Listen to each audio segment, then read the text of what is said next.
wonderful to see your faces. And I just wanted to say a couple things about what brings us together tonight. Her Torah is about thinking about what Torah would look like if women were the ones who had an equal part in writing it and thinking about it and teaching it. And tonight we have a really interesting example of what women's Torah might mean, or what one kind of women's Torah might mean. In 2017, I was living in Israel and I noticed that women were getting together and they were learning something called the Torah of Yemima. And mothers and daughters were coming together to these classes, and they were learning in a way that I had never really seen before. And I was so interested and intrigued in it, and I tried it, and you know what? It just wasn't for me. And then I came back to America, and a couple years later, I started learning with Naama Sadan, who is here, and it just clicked. I think you need the right teacher and the right time, and it just was for me. And I'm so grateful to Naama and to Yemima for bringing a really different way of what Jewish learning might look like to the rest of us. Naama is going to be our teacher and our guide. Naama is a teacher and a learner. Her interest in holistic systems takes her between different worlds: environmental education, inner work, Jewish learning, and embodied practice. As a PhD student at Hebrew University, she studies environmental policy networks. Outside of academia, she is the lead teacher at the Einai Chionim Fellowship for Spiritual Climate Leadership and a recent alumna of the Jewish Pedagogies of Wellbeing Fellowship at M2, M², where she developed writing protocols using the Yemima method in order to bring feminine voices into Jewish well-being discussions. Her flower studio, Intentional Flowers, offers Kabbalistic-inspired floral designs and home ritual building sessions. She lives with her husband in Berkeley, California. I can assure you that you are in for a treat learning with Naama. I'll turn it over to you. Thank you so much. So hello, everybody. I'm Naama, and I am speaking to you from Berkeley, from my floral studio. And I'm really, really grateful to be here and to learn together. These teachings are very dear to me.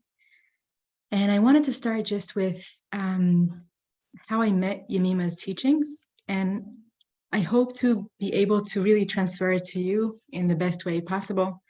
And I hope it will be meaningful to you as well. So about 15 years ago, I got together with my family for Shabbat HaGadol, the Shabbat before Pesach. And we used to get together every year. And every year, my grandmother would give us a speech. And my grandmother at that point was about 80 years old. And she gave us her speech on Shabbat afternoon. And she said to us, "I have to tell you something. My life has changed." And we were like, whoa, okay, what was going on? And she had a life that had a lot of ups and downs. She was a Holocaust survivor. She had 2 marriages. She really went through a lot. But in her later age, actually, she kind of started feeling very sad when her friends were dying, and she didn't know what to do with it. And she looked for a way to deal with her emotions. And someone recommended her to go to a Yemima class. And she started going to a Yemima class in Tel Aviv. She wasn't a religious woman. And Yemima classes are open to everybody, men and women, and from all ages and all walks of life. And she started going, and she really felt like she found a different language to manage her inner life. And I thought, when she was talking to us about it, and she was giving us all these examples, and hopefully in our 4th meeting, I'll share with you some of my grandmother's writings, I felt like, wow, if your life can change so much when you're 80, I mean, I want to start now. I was in my mid-20s. And I was like, I want to do it. But as many times when you want to do things, I was very busy and I didn't get to it and da-da-da. So 3 years later, my grandmother passed away on a week after Sukkot. And the week after that, I went to my first Yemima class. And I remember really very vividly walking down into that little house in Tivon. This is a little town in the north of Israel. And going into the house, and the teacher asked me to come 15 minutes early to just kind of give me some guidelines before we start. And she gave me some guidelines about how to do melacha, how to do what the guidelines for the craft of managing your inner world, which we will learn on our third meeting. And she also told me, look, take the time to come here at least 4 times before you decide if you stay or not, because this is a language that works a little differently. And the language works through Havana. The Hebrew word Havana can mean understanding, can also mean insight, and it has in it the word ben, child. And she said to me, in this learning, we use our mind for sure, and we use our heart a lot, and things are just being born through you. You're waiting for things to be born through you. All your work is to open up and to open space for the flow to help you, to come through you and to help you know what's the next step for you. In a way, Yemima herself said many times that the purpose of the learning is to reach a quiet heart. And a quiet heart really is a joyous heart. And I feel that in my learning through the last 13 years, 12 years, 13 years almost, I feel like really gives me a lot of autonomy. This is a place that gives you intimacy with yourself and the ability to really hear the voices that you need to hear within, and therefore gives you a lot of autonomy to know where you need to go without being dependent on a lot of triggers and things that come from the outside, and we all have that. So that's just like a little introduction on how I got to meet this type of learning. And we're going to talk a lot more about it. Today, we're going to do a short introduction to feminine well-being and why is it a different thing. And then we're going to discuss and learn the first gate. We're going to do 4 gates between now and our next sessions. The first gate will be focused on Hakara, on the consciousness, and how Yemima understood the consciousness. The second gate will be Hitkarvut, which is the Hebrew word for coming close, and we will learn there how to come close to ourselves. The third gate will be about Zihui, identification, and over there we'll learn tools of how to identify burdens in our emotional life and how to work with them. And on our fourth gate, we will learn about Tnu'ah, movement, expansiveness, and in that gate, we will learn the principles of melacha, of writing, of the writing process, and the writing process for self-management and for self-prayer. So this is where we're heading, Bezrat Hashem. And I want to start right away with just jumping into it a little bit. And I want everybody, please, why I asked for the tea is just because I feel on Zoom, it's so much virtual that I feel like I need to hold something real to remember something tangible and to remember that I have a body beyond my head, my speaking head. So this is why I love that people have like, something tangible to hold. But please have your journals and pens. A lot of the work is through writing and really finding our havanot, our insights. And yeah, maybe we'll speak about it next time also. For me, it was a very strong experience of oral learning, women sitting around a table and learning by listening, because we're going to do dictations. I will put the text afterwards in the chat, but I want everybody to try to hear. We're going to really let the words go through our body and just write what we hear. And then see which words speak to us, which word open up to us. Some word, when we see them, they just change our frequency. So for example, it could be for you that when you see the word softness, it kind of like calms you down a little bit, but it could be a different word. So what I'm asking you to do is we're going to do a little bit of journaling, and then we're going to go into breakout rooms for about 3 minutes. And in the breakout rooms, you'll have 1 more minute to journal and then 2 minutes to share. And it will be very short sharing. And of course, you don't have to share anything too personal, but part of the, and I know that I will say a lot of things today, and it's also our first time, so I will repeat this in the next times, and also things will rest into our consciousness slowly. But part of our assumptions in this learning is Yemima thought that we really are spiritual creatures, that we have a soul from the Creator, that things are not happening for no reason in our life. And she said, when people get together to learn, they're not for no reason together in the room. And when you get together with someone in the breakout room, it's not for no reason that you meet them. Sometimes someone needs your insight, or maybe you need their insight. So hopefully it will be an interesting experience for us. So let's start just with one question, which is, as we're starting our journey and really of being with ourselves, just journal a little bit on how am I today? What is moving in me today? What am I coming with to here today? And we'll just take 1 minute to journal, and then we'll do dictation.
Okay, and take a few more seconds.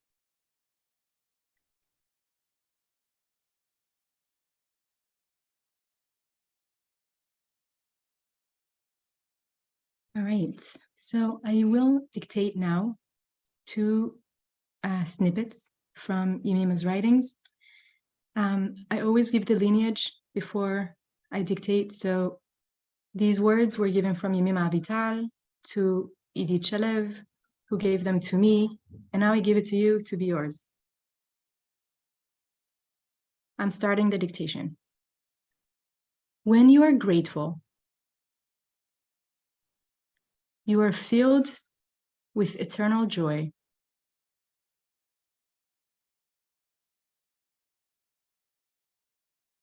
And you are never lonely.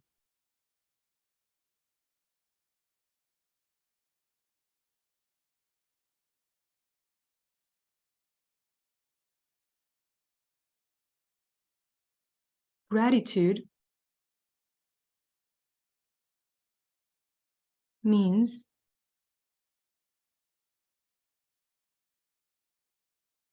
recognizing the good in my life,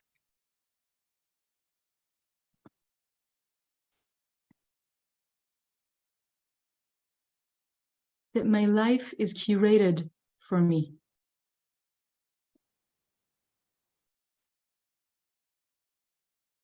That I am seen.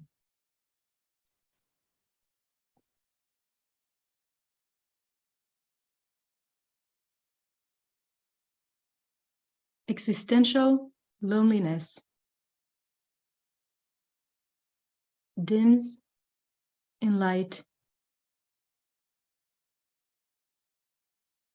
of this joy.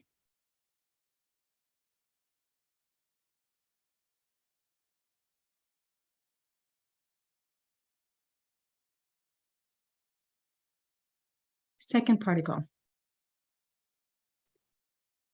Every particle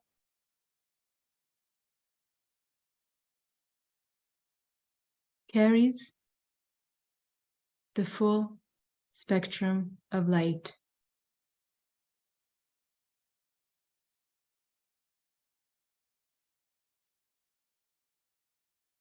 Everything is always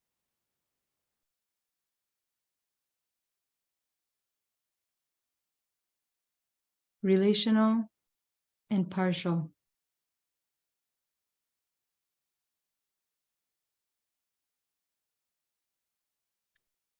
The full spectrum of light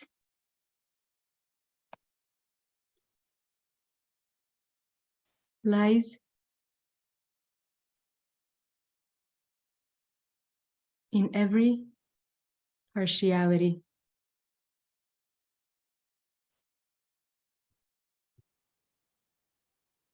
Wherever you are.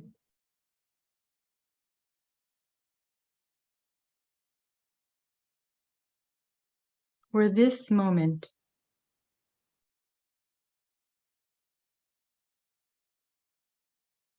it is as if you are whole.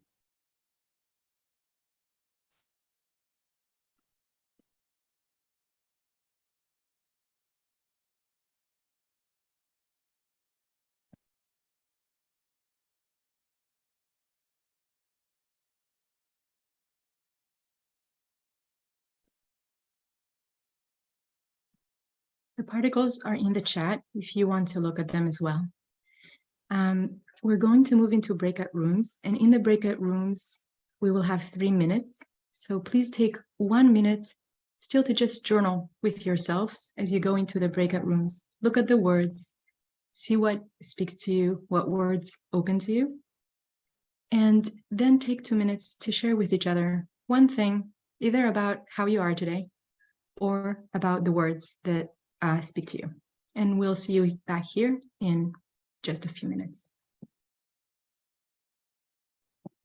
I am so grateful that you're experimenting with us. It's kind of like the first time we do it, and I feel like with breakout rooms, sometimes you're being pulled out of something in the middle. So I'm sorry if it happened, but I hope you were able to share a few things. Yeah, so please put in the chat like one word or few words of something that you kind of like would love to share with other people. Maybe about a word that touched you from the particles, maybe just about how, but we'll try to engage with the chat as much as we can to kind of like bring together our insights. So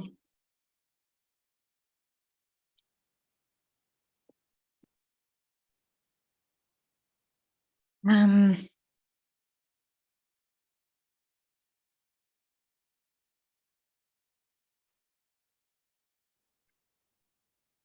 going to go back to your insights right after I'll do a little bit of introduction.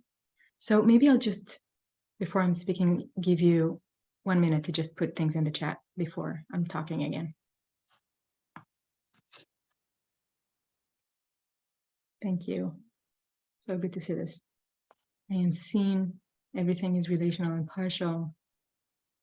The whole spectrum, stem cells, cells in the body, totally curated.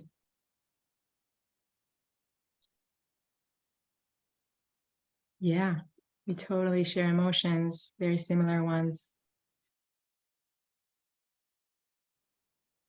Partial carriers of light. Thank you so much for these words.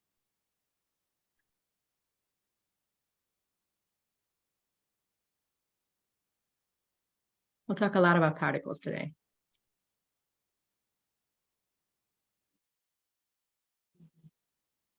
Yeah. I'm also grateful for moments of shared presence. When we feel presence, we feel it, we know it.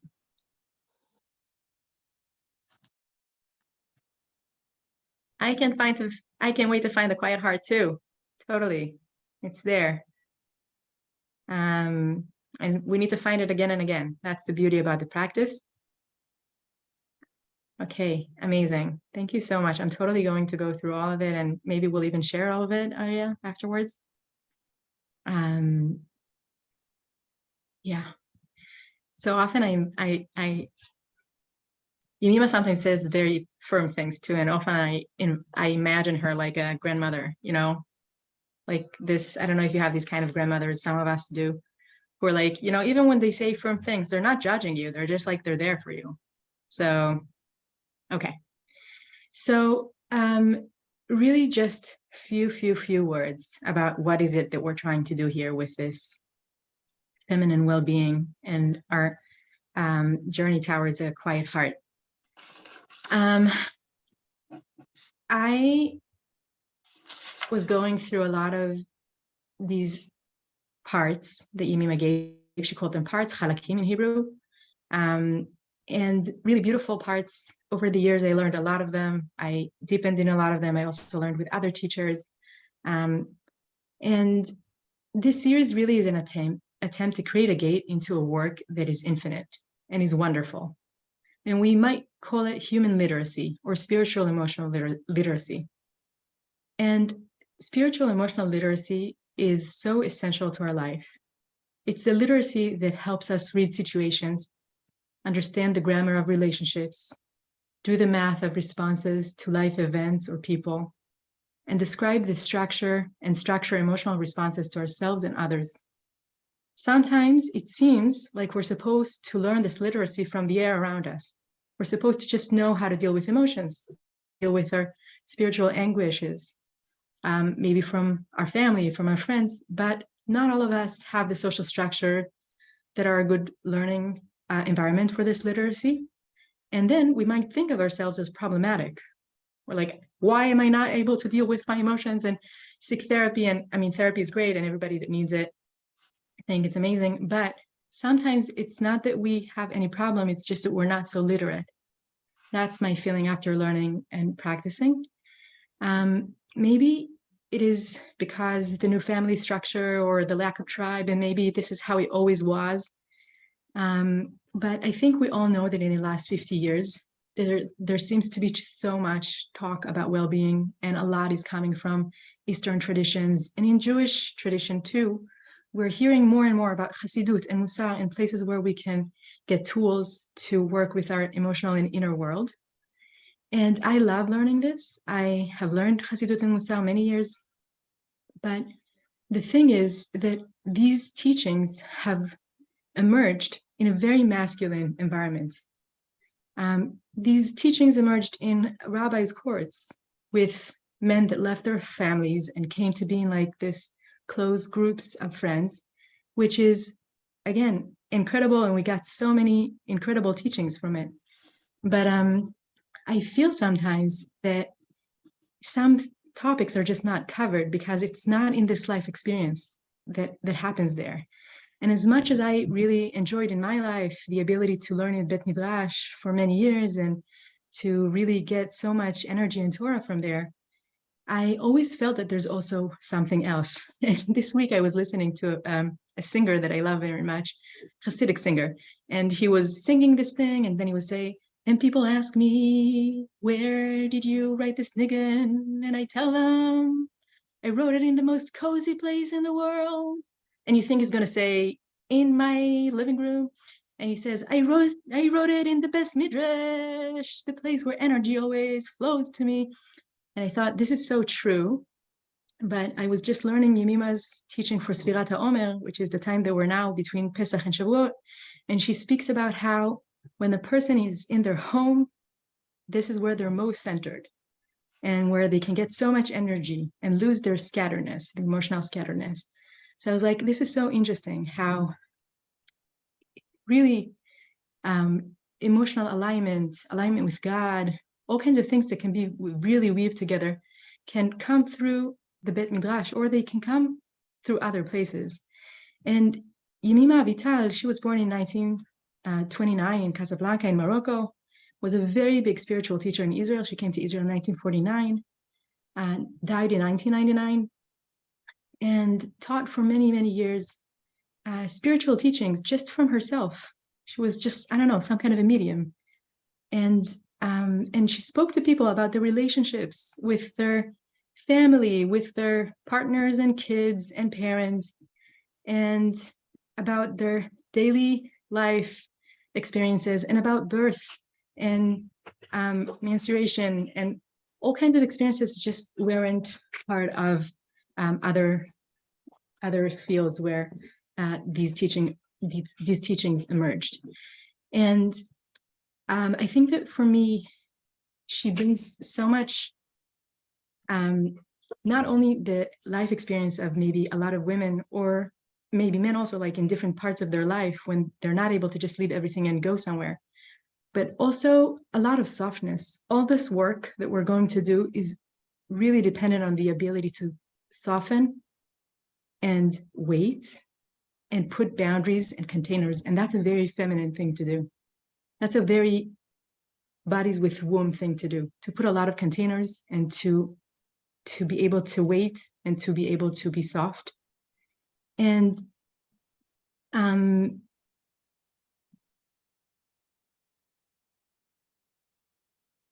I guess I just want to close this part with just saying that there's a writing from Rav Soloveitchik where he speaks about his mother, and he says, my mom, he says, I learned that Judaism expresses itself from my mom, not only in formal compliance with the law, but also in a living experience. She taught me that there is a flavor, a scent and warmth to mitzvot.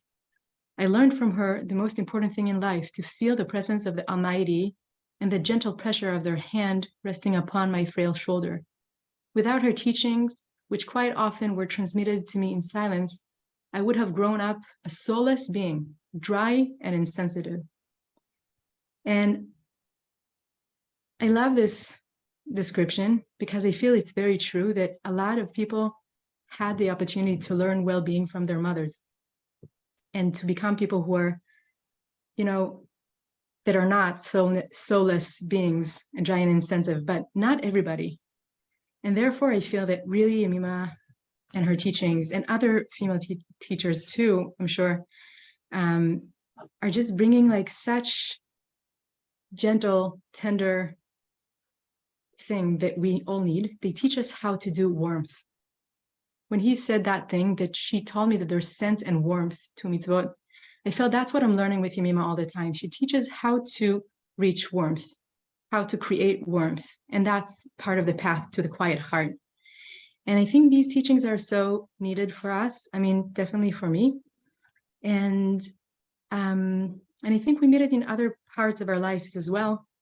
And I'll send a few more things about it. But for now, I just wanted to say this very short introduction to kind of locate us on where we are and why learning well-being that comes from these new teachers that really we didn't have most of history is really so precious and so dear. And I'm feeling so grateful that we can do it. So with that, we're going to start walking into our first gate, the gate of Hakara, the gate of consciousness. And I think, Ariel, you sent in the email before class the visuals. So you should all have about 6 visuals in your email. You don't have to open them right now, with a summary of like the different parts of consciousness. And what we're going to do now is we're starting to walk into that first gate and really learn a little more about consciousness and how Yemima understood it. Is I'm going to read particles again. This time, I'm not going to dictate it, but I'm going to read them twice and ask you to write down whatever catches your ear.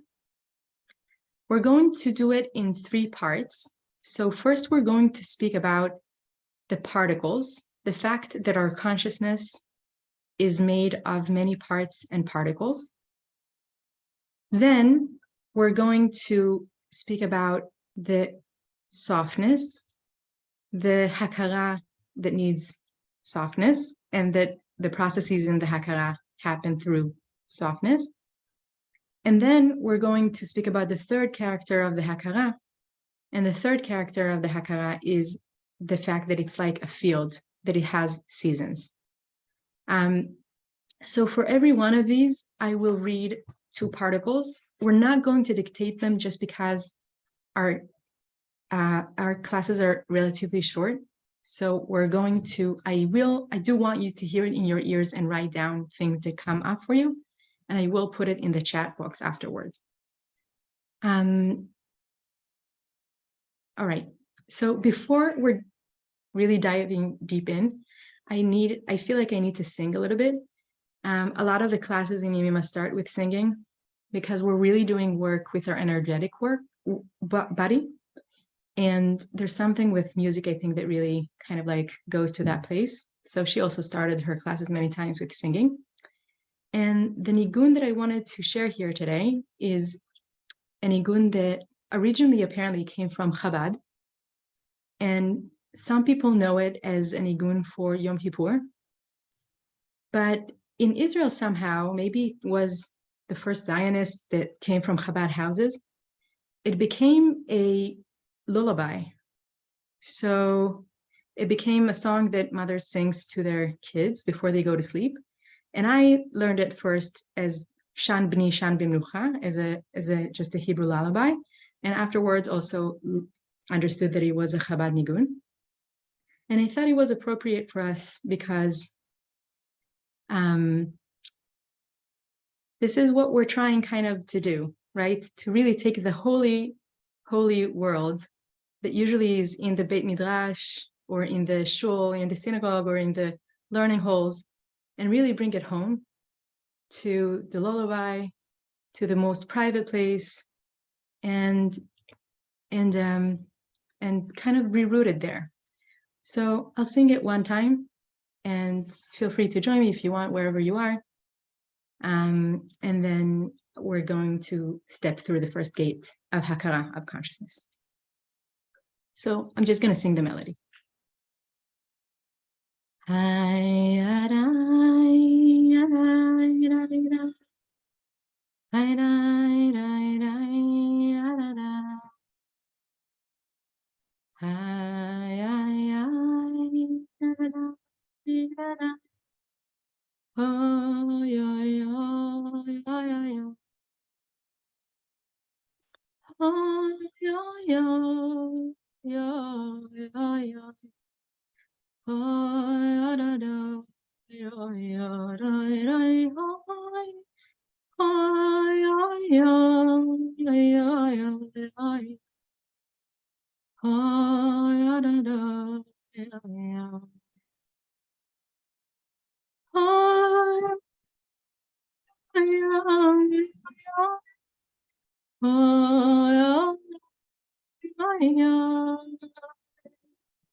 Right. So are we ready to walk in? Good. All right. So we're starting with particles. What is this inner world? Like, we know that we have a lot of emotions, and we know that some things trigger us, and we know that sometimes we feel a lot of emotions and sometimes we feel really calm. And what is going on there? Sometimes we're just not so familiar with our inner world. And the more we travel our inner world, apparently the more we can navigate it. the more we understand where different things are in our inner world and what is going on there, of course, it's easier for us to also know where to go, where not to go, and how to work there.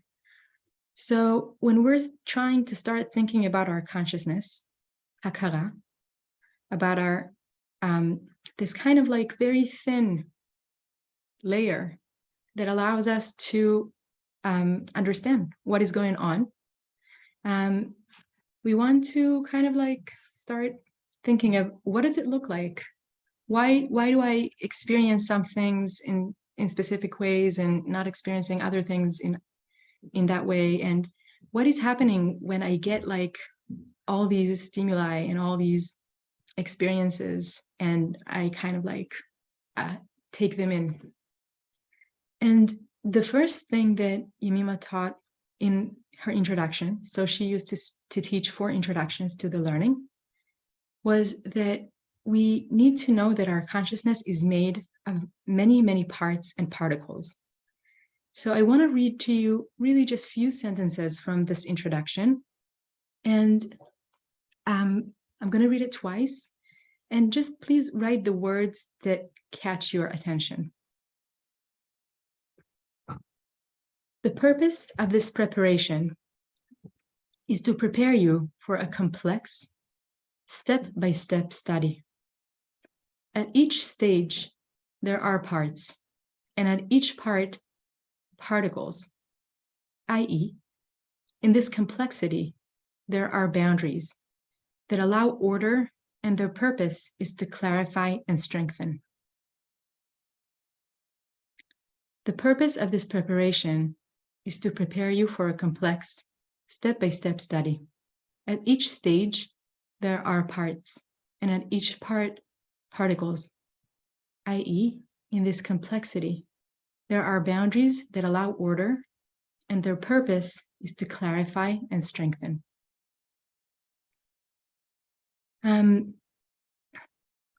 So we're starting here with the understanding that when we're preparing ourselves to learning, we know that we're going to have a step-by-step study and that there are going to be parts and particles.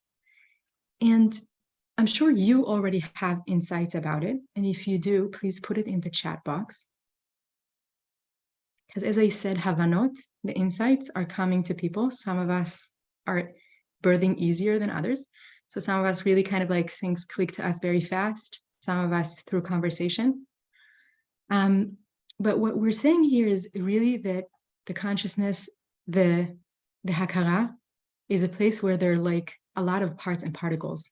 And every time we meet one particle, this particle is part of the whole thing, but it's also a separate. We meet one experience, this is a particle. We meet one emotion, this is a particle. All of them are connected in different ways, but our work in this complexity is to put boundaries and to kind of like start managing and arranging that inner experience so that we can decide where we want to go and where we don't want to go. So sometimes we might feel like, oh my gosh, this is me. When I come to situations, this is how I respond. Yemima would always say, this is also who I am. So everything is partial and everything is relational. And when I come to an experience, I can always say, this is also who I am now. But this understanding that everything is partial and everything is relational is something that we're really going to work with all the time. And one way that really helped me think about it when we started learning was to think just about our hand. You know, our hand has a lot of flexibility, and it has a lot of flexibility because it has a lot of different parts, many, many tiny little parts and particles, as opposed to our arm that has very few parts, and therefore I can't do a lot of movements with it. But as we think about our consciousness and as we want to train our consciousness to be flexible and to be able to deal with different things that come to us in different ways, we start remembering that our consciousness is made of many parts and many particles, and that these parts and particles are differentiated, or we can learn to differentiate them. And as we do it, we become more flexible. Our consciousness becomes more flexible. We can respond differently in different situations. And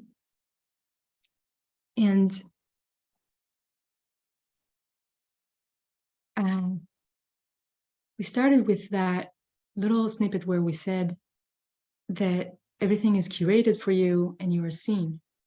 And really, this is a very, very foundational thing in this learning, that there's a creator that put a soul in us, and therefore we ourselves are creations, and that creation really, even in our story, is really making space in clutter for order to emerge, right? It's like there's like a clutter, there's so many things around that you can't really understand what's going on, and then God starts just differentiating.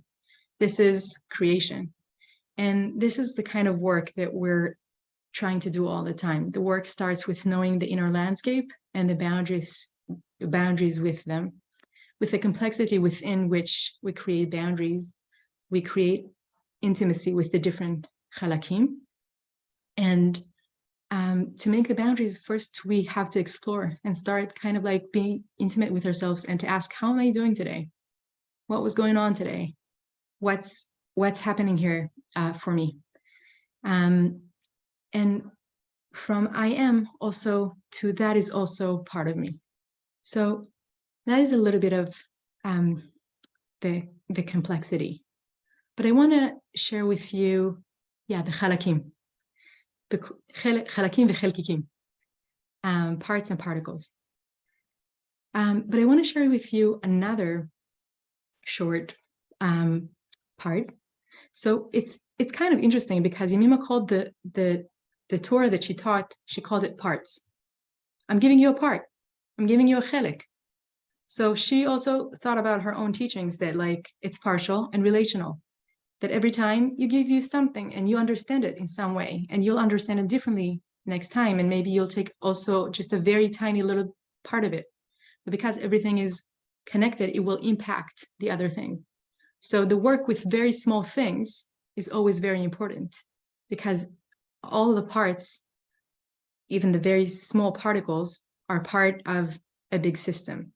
So again, back to our hand metaphor, kind of starting to think about our inner world as a system that has many parts and many particles, and they have connections between them, but they also have, like every healthy cell, their own boundaries. And sometimes they don't. And then our work, which is really an incredible work, is to create the boundaries, and we will focus a lot on the boundaries on our third meeting and how to create them. So I want to read to you another snippet and see what word stick with you. So please, write to yourself and then put in the chat whatever you hear here. After the singing of Hallelujah, may you merit a soul that praises Yah. To understand what the soul's song is when she recites Hallelujah, one must understand that every body is composed of its fibers, and the soul as well by its fibers, every particle of it on a fiber. If the fiber from his light will give to the other fiber, from the echo of his light, until all the fibers, their light, the general echo, their song. I'm repeating it. After the singing of Hallelujah, may you merit a soul that praises Yah.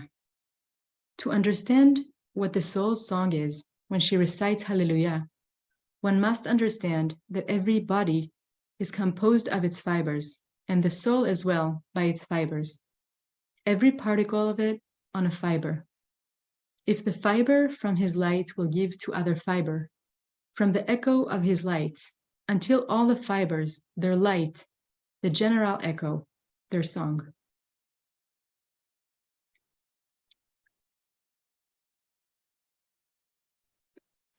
This is such a great chelik. It's so like, what is going on here? She gave it for Hanukkah. I would love to see what words you heard. Light, song, echo.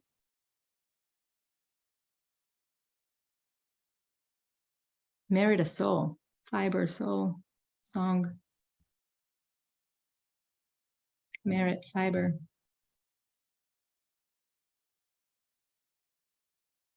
Putting together all the fibers. All right, a lot of soul and song.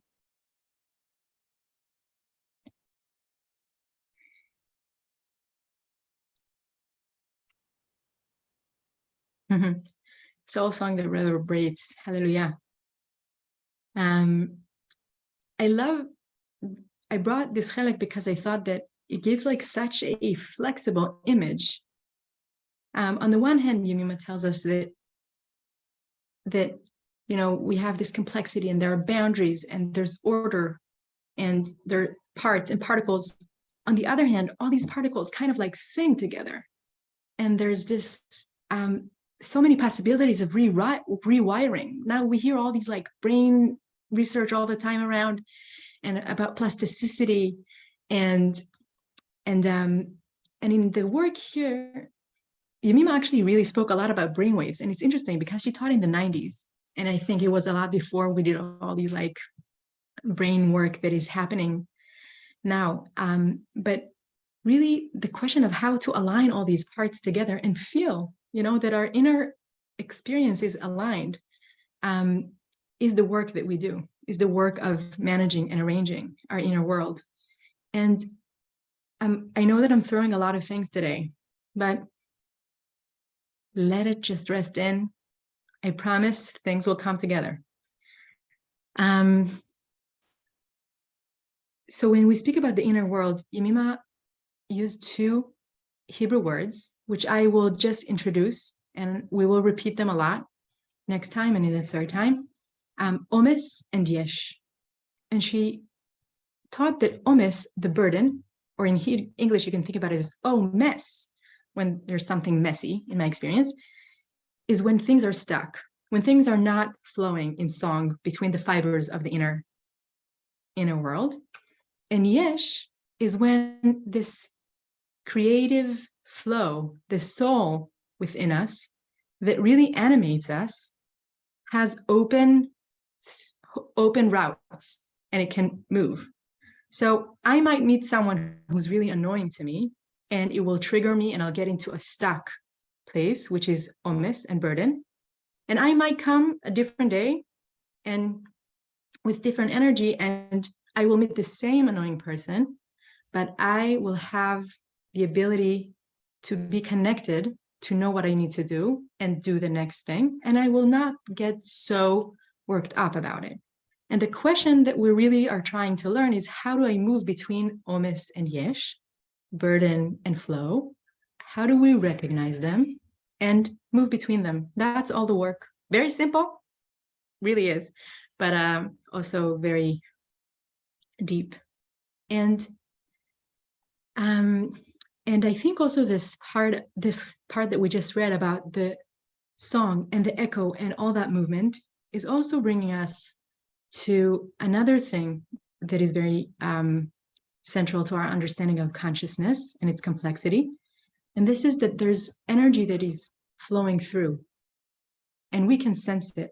We can sense other people's energy and we can sense our own energy. And something very important is to know that our system contains our energy and other people's contain their energy. And often we would try to maybe talk someone into something or demand someone to do something, and they will feel that energy coming towards them and they will respond to that energy. And so another snippet from Yemima is, the one who demands doesn't receive. People feel each other's energy. And she says, and all we can do, and it works, is to kind of rewire our system. It has impact on other systems, on other people that have their own system with their own creation. They feel your energy. And when you align your energy, there will be an impact on the other people, but you never can try to penetrate other people's system. Your system, if you can get it more round and more aligned, people will sense it and respond to it. But you cannot interfere in other people's system. And I think, again, that goes to the second character, which we're going to go into right now, which is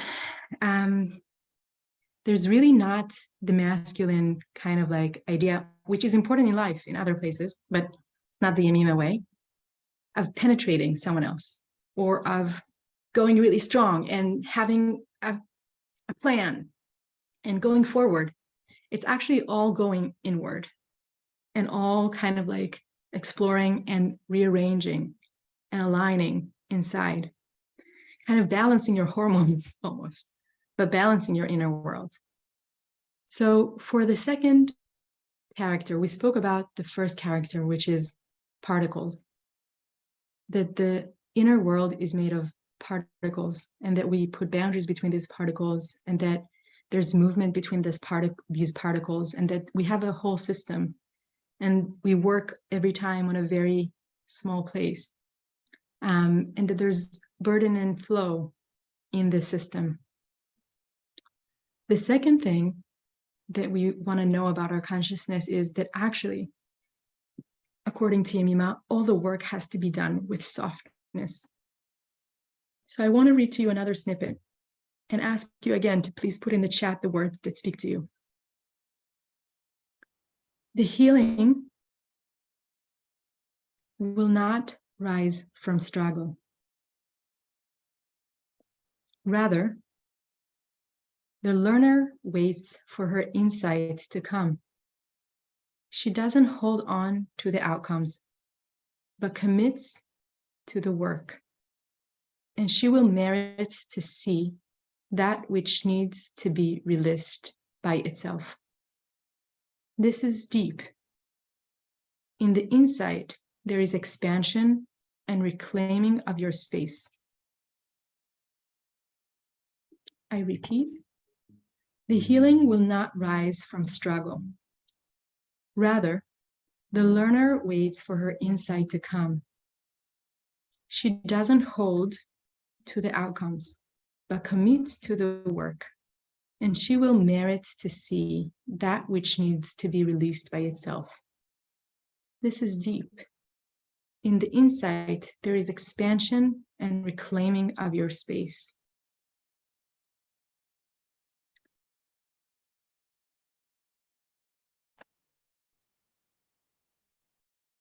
Would love to hear your echoes. Healing, insights, reclaiming, awaits. Speak to boundaries, rise, release.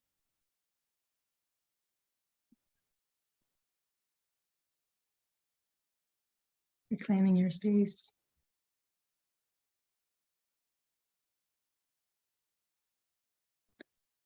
Thank you so much for these words.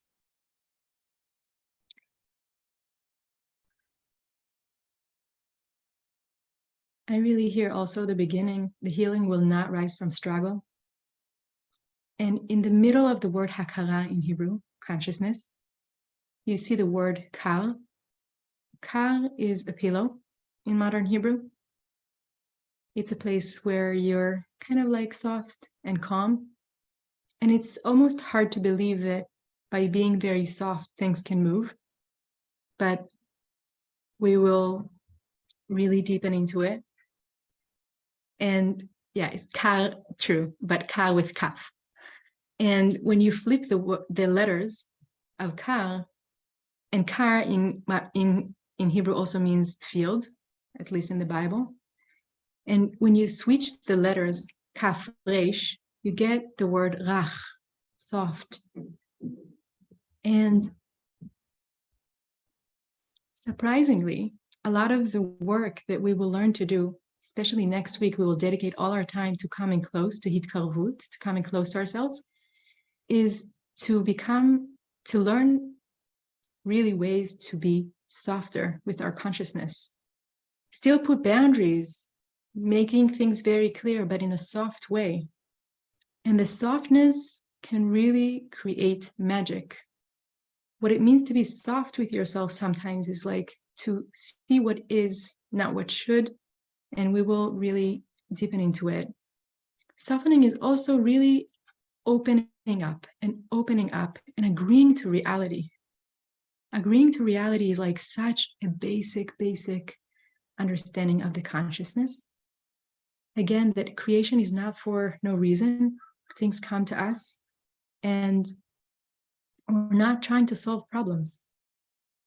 We're learning how to watch, not be detached, but also not to be mixed. Take a breath, put a little air between the situation and our interpretation, and avoid the struggle. So our consciousness, when we avoid the struggle, when we avoid the rejection, and we go into softness, we're finding out many new things. So if we're learning how to explore this inner landscape, softness will be a really important place for us. So we spoke about particles, which is one way that is we understand the consciousness. And we spoke about softness, and we will deepen into softness more next week, but really working with softness.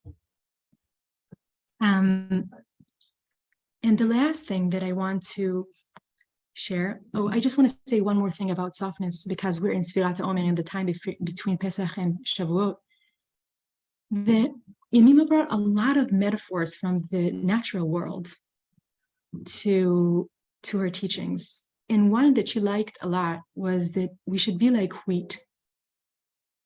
So, you know, the wheat is growing now. I mean, I don't know if everywhere, but in Israel and also here in California, the wheat is, this is the height of the wheat growth. And Yemima says, we want to be like the wheat to avoid struggle.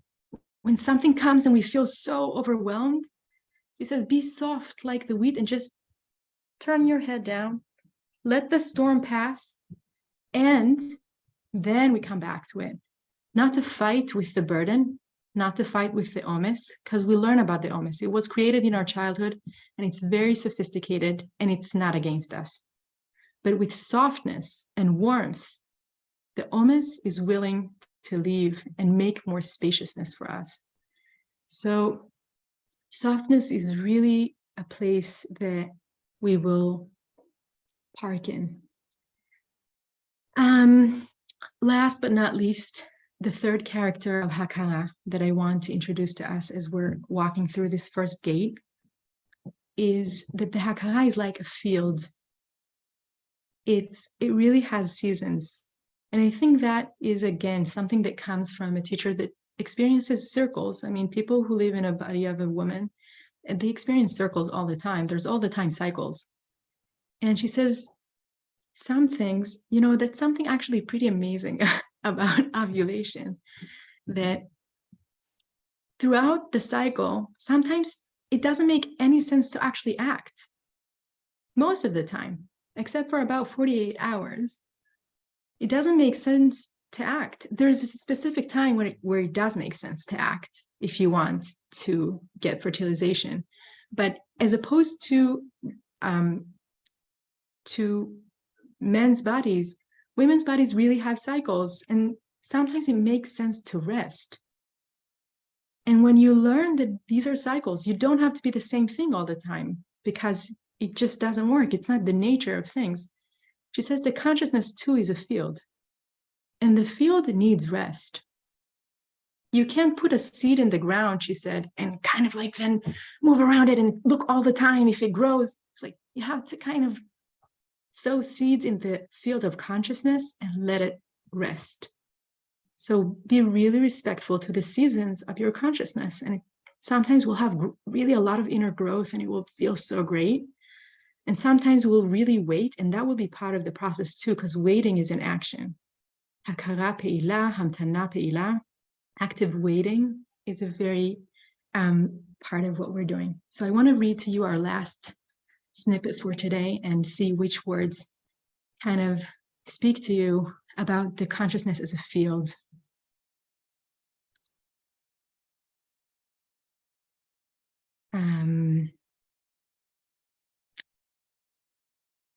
When you understand that you do not understand, you make room for misunderstanding. Grasping one's insight may cause fixation.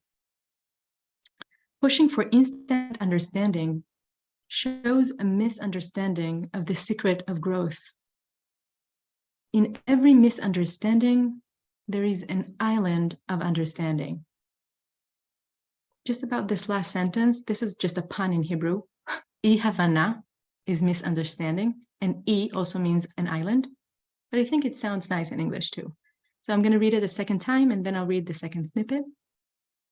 When you understand that you do not understand, you make room for misunderstanding. Grasping one's insight may cause fixation.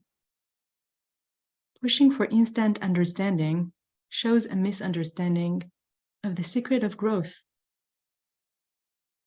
In every misunderstanding, there is an island of understanding.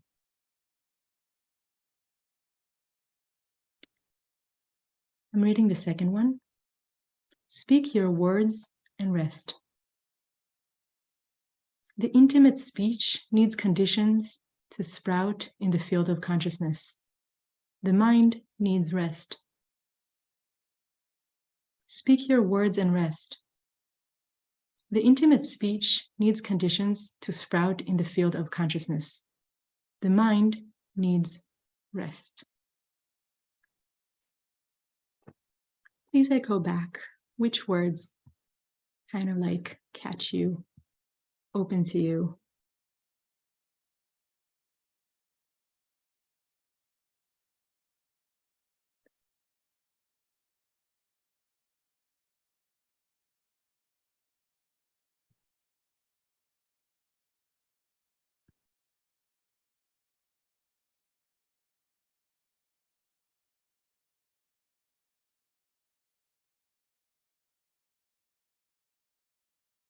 The mind needs rest, makes room, misunderstanding makes room for growth. Island of understanding, rest, a lot of rest. Leave room for the wide space between the words. Silence is also language, for sure. Mind needs rest. Rest is necessary for growth. Thank you so much for these words.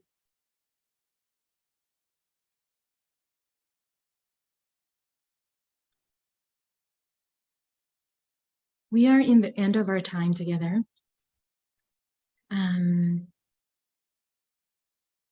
So I just want to conclude and say that we started with talking about the fact that this learning is a learning that includes heart and mind and goes through Havana, insights that are really born through us. We want to make space for them. We asked a little bit how we're doing today. We spoke to other people about some snippets and about how we're doing. We went and did a little introduction together about feminine well-being and its newness in our world and its preciousness. And then we went through the first gate from the teachings of Yemima Avital about consciousness. How can we understand our inner world? How can we navigate it a little more?